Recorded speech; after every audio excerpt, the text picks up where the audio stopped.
శ్వేతార్క గణపతికి భక్తరత్నమై వెలిగిన మల్లన్న, అనంతమల్లన హృదయ పీఠమే దైవ నిలయమని చాటి వెళ్ళినావా.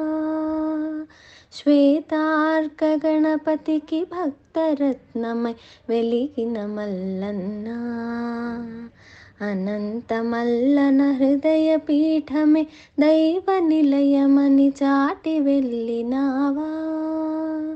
మనిషి మనిషికి మమత పంచిన మహారాజువు నీవయ్యా.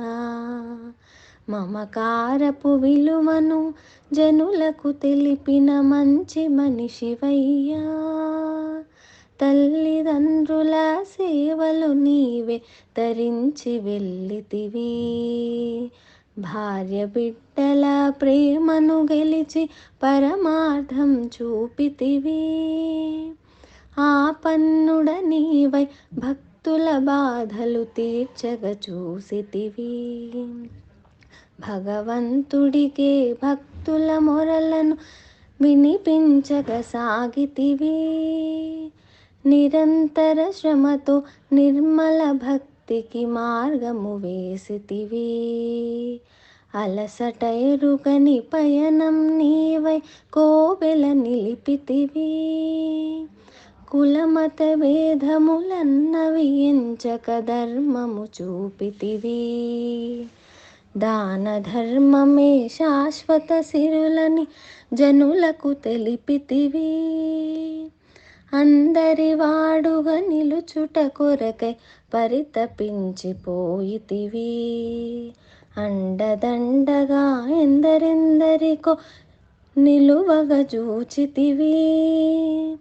మరువరు మరువరు భక్తి జనం అనంత మల్లన్న, మరువరు మరువరు భక్తజనం అనంత మల్లన్న. అనంత భక్తితో నిన్నే కొలిచిరి చూడగరావన్నా. మరువరు మరువరు భక్తజనం అనంత మల్లన్న. అనంత భక్తితో నిన్నే కొలిచిరి చూడగరావన్నా. శ్వేతార్క గణపతికి భక్తరత్నమై వెలిగిన మల్లన్న, అనంతమల్లన హృదయ పీఠమే దైవ నిలయమని చాటి వెళ్ళినావా.